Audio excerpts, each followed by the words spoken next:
Hello. I am going to go over some high-level slides about the healthcare reform bill. We are still in our office, the Governmental Relations Office at MD Anderson, wading through. I brought a small folder, but I've been carrying around for the past few weeks. I've been working out, carrying it, and it's just summaries of this bill because it's about a 2,500 page bill. So I will cover some high-level things, but a lot of the details, a lot of things don't kick in for years. There are all sorts of timelines out there, and the implementation is key. But I hope this will be helpful. Let's see. Where's the... There we go. Okay. This is just a basic slide of how this all came to fruition at the end. And you may have read about it in the papers. It was confusing. But the Patient Protection and Affordable Care Act was passed, but it was amended by the Healthcare and Education Reconciliation Act of 2010. And the reconciliation procedure was used because the Senate did not need to have the two-thirds majority. They just needed a simple majority through reconciliation, and I won't bore you with all of that. But on March the 21st, the House passed a bill that the Senate had previously passed.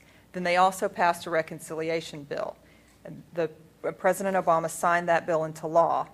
Then the Senate had made some changes to the reconciliation bill, so it had to go back to the House. The House then passed it, and then the President signed that into law on March the 25th.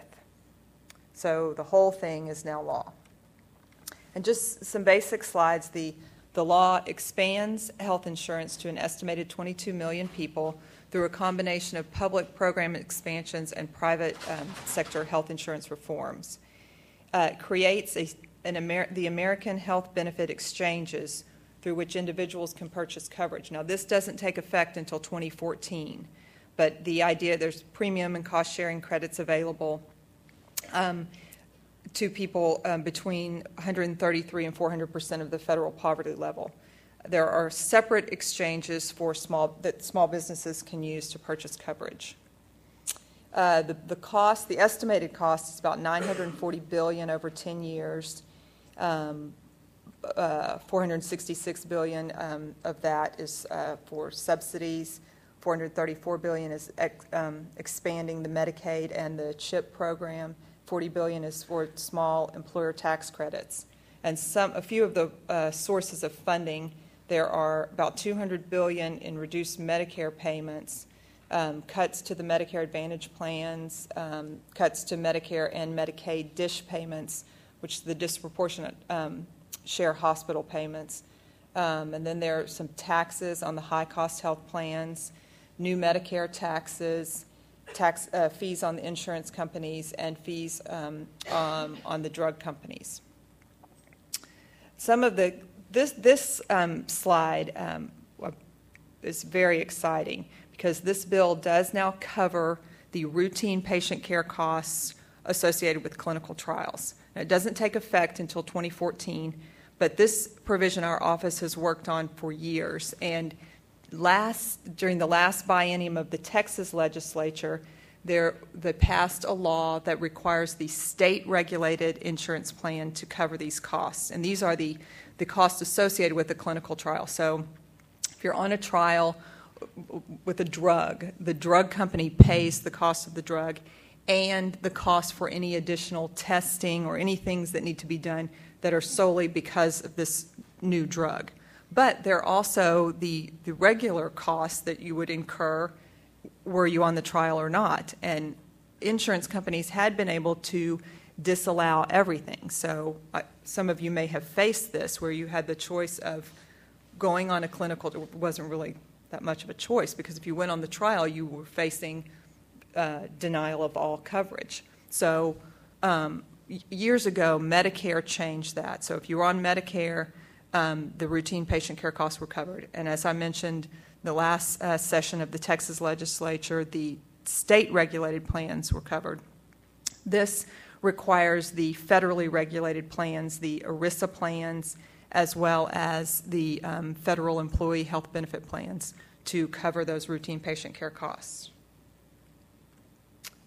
This deals with, this is something that our office has also worked a lot on, but it deals with the outpatient Medicare payments to the hospital. So we have been working on those payments, and this is a study dealing with that. Cancer centers now, there are 11 cancer centers that have a special payment through Medicare for inpatient and outpatient procedures, and we have not done a lot of things that regular hospitals do, so we will now report on our quality and outcomes measures. There's a drug discount program for the hospitals. That's the 340B program that has been now expanded to children's hospitals and cancer hospitals. And these are just some general provisions in the law that take effect this year. Now, they take effect at different times during the year, but just generally they take effect this year. The first one has already been touched on today, that new health plans cannot deny children, and they define children as being 19 and younger based on a pre-existing condition. There's some co-payments for preventative services that and Medicare beneficiaries will no longer have to pay. And there is also the mandate for individuals to have health insurance or face monetary penalties. And I believe the first year the penalty is $95 for the whole year, but it increases. And then there are bans on the rescission practices and lifetime limits. And as Ricky was mentioning, I mean, there's the nitty-gritty of this. There are all sorts of things. So this is just generally, but you have to really delve in and figure out how all this is going to work, and it depends on the plans and various things. There is this year an interim high-risk pool for uninsured. There are some rebates for Medicare beneficiaries with prescription drug coverage. And young adults up to age 26 can be covered through their parents' health insurance. This is also one that you really have to delve into. I was just talking with people at MD Anderson, and there are issues with open enrollment. So whereas this takes effect 6 months after the bill was signed into law, but then you still have to deal with your particular plan and your company and how they do it with open enrollment. So there are lots of things that need to be looked in on this. There also is increased funding for community health centers. And some of these, we can save so we can get to the last presentation and have some time for questions and answers, but this just sort of runs through some of the things and when they take effect, because that has been very confusing because so many things, some things don't take effect until 2018. But a lot of things take effect in 2014. And in 2014, there is the ban for pre-existing conditions for everyone, and a ban on the annual and lifetime limits. The exchange will be up and running, and then these are some various things cuts that will take effect with hospitals and other reporting that hospitals need to do.